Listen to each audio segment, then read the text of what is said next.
नमस्कार दोस्तों, राधे राधे। मेरा नाम है C Akash and I am SEBI registered research analyst. दोस्तों, आज हम निफ्टी का एनालिसिस करेंगे एंड फिर हम अपने ब्रेकआउट स्टॉक्स को भी कवर करते हुए चलेंगे। सबसे पहले आप यहाँ पे बहुत क्लियर एक चीज समझ के चलिए कि जो सबसे बड़ा रेजिस्टेंस है वो 26,000 का बना हुआ है। हमने लास्ट वीडियो में भी यही बात करी थी। अभी मैं क्यों उसके पीछे का आपको रीजन भी दिखा देता हूँ। आप यहाँ देखोगे 26,000 का जो लेवल है उसको हम यहाँ पे क्रॉस नहीं कर पा रहे हैं। एक बारी पहले भी 26,000 के लेवल से बड़ी गिरावट आई थी, उसके बाद फिर से क्रॉस करने का ट्राई करा, नहीं कर पाए एंड आज फिर से क्रॉस नहीं कर पाए। उसके सबसे पहले रीजन क्या था? देखो, आज थी एक्सपायरी, अब एक्सपायरी तो कट चुकी है। 26,000 की जो कॉल ऑप्शन थी, आज एक टाइम पे वहां पे 26,000 की कॉल पे 5.5 सीआर का ओआईबी ओपन हो गया था, यानी कि इतनी जबरदस्त कॉल राइटिंग यहाँ पे चल रही थी। ठीक है, लेकिन अब एक्सपायरी कट चुकी है, अब यहाँ से हमें फ्रेश स्टार्टिंग की तरफ देखना है। ओके, तो यहाँ पे अब दोस्तों सबसे पहले जो चीज हमें नोट कर लेनी है वो ये कर लेनी है कि 26,000 ही हमारा सबसे मेजर रेजिस्टेंस लेवल है। टू बी स्पेसिफिक हमको लेके चलना है 26,020 का। लेकिन उसके बाद एक और ये वाला जो लेवल यहाँ पे निकल के आ रहा है, वो एक और हमारा रेजिस्टेंस लेवल निकल के आ रहा है। तो छोटी सी जो रैली आएगी, पहले हम बात करेंगे छोटी सी रैली की, कि जैसे ही 26,020 का लेवल क्लियर करता है, इसके बाद हमें जो लेवल देखने को मिलेगा वो मिलेगा 26,075 से 80 के बीच में। इसके बाद ये 50 टू 60 पॉइंट की रैली हमें देखने को मिल सकती है। और अगर 26,050 75 टू 80 भी क्रॉस कर जाता है तो उसके बाद तो दोस्तों हम एक बड़ी रैली के लिए तैयार हो ही रहे हैं। दूसरी बात, मेरा जो ट्रेंड है अभी मेरा वही है कि हमें बाई में ही रहना है, अभी हम सेल साइड में नहीं आए हैं। उसके पीछे का रीजन भी आपको सारा मैं बता के चलता हूँ। देखो, इंडिया यूएस ट्रेड डील की बहुत हम फाइनल जोन पे हैं, बहुत जल्दी हो सकता है हमें वहां से क्लियर डायरेक्शन देखने को मिल जाए। अगर वहां से क्लियर डायरेक्शन देखने को मिलती है तो आईटी सेक्टर बहुत अच्छा फोकस में आ सकता है एंड फार्मा सेक्टर बहुत अच्छा फोकस में आ सकता है। फार्मा सेक्टर ऑलरेडी मैंने एक रील में भी आपको बताया था कि फार्मा सेक्टर अब थोड़ा सा तैयार हो रहा है यहाँ से एक रैली दिखाने को। ठीक है, तो ये हो गई बात जो कि हमको यहाँ पे सारी नजर में रखनी है। सिर्फ और सिर्फ एक कंडीशन जो मुझे थोड़ी सी गड़बड़, जो छोटी सी चीज लग रही है, वो ये है कि यहाँ पे मैंने आपको पहले भी दिखाया था कि ये एक मुझे 25,700 के आसपास एक गैप बनने को दिया हुआ है।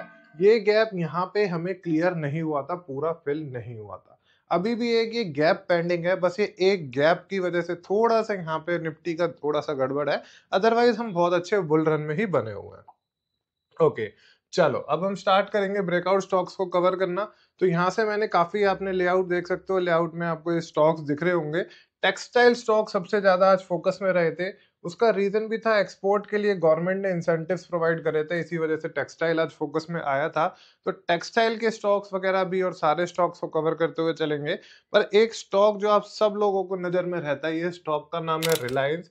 वही निफ्टी को सबसे ज्यादा एनालाइज भी करता है। रिलायंस में एक हमें बहुत ही जल्दी ब्रेकआउट देखने को मिल सकता है। तो पहला जो ब्रेकआउट स्टॉक में कवर करके चल रहा हूँ वो है रिलायंस का। देखो दोस्तों, ये है आपके सामने अब रिलायंस के चार्ट्स। तो यहाँ पे आप ये देखोगे, ये 1525 का एक मल्टीपल इनसाइड बार यहाँ पे देखने को मिल रहा है। तो मुझे 1525 लेवल अच्छे से नोट कर लेना। 1525 के ऊपर एक ब्रेकआउट यहाँ पे तैयार हो रहा है। उसके लिए आप दो कंडीशन से यहाँ पे ट्रेड कर सकते हो। एक तो आप 1525 पे स्पेसिफिकली तो आपको चाहिए होगी day closing, per day closing के लिए हमें पूरा दिन वेट करना पड़ेगा। तो आज का जो निफ्टी का हाई, सॉरी रिलायंस का हाई है, वो है अप्रोक्स आपका 1527 का। तो 1527 पे एक हॉरिजॉन्टल लाइन ड्रॉ कर लेना। और जैसे ही यहाँ पे आपको अगर 15 मिनट चार्ट पे एक ग्रीन कैंडल क्लोजिंग देखने को मिल जा सकती है तो आप पोजीशन बाय कर सकते हो इंट्राडे के लिए। ठीक है, दूसरी बात, यहीं पे अगर आपको डे क्लोजिंग मिल जाती है, अगर इसके ऊपर ये 1527 का जो लेवल निकल के आ रहा होगा, उसके ऊपर अगर आपको ग्रीन क्लोजिंग मिल जाती है तो यहाँ पे हम स्विंग पोजीशंस भी उठा सकते हैं। और इस केस में जो हमारा निफ्टी होगा वो भी मुझे अच्छा बुल रन में दिख सकता है, क्योंकि मैं आपको मास्टर क्लास में भी कई बार बता चुका हूँ कि रिलायंस की जो वेटेज है वो निफ्टी में काफी ज्यादा होती है। तो यहाँ से हमारी यह पोजिशन निकल के आती है। चलो, रिलायंस हो गया। उसके बाद दोस्तों हमें जो स्टॉक कवर करना है वो है हुडको का।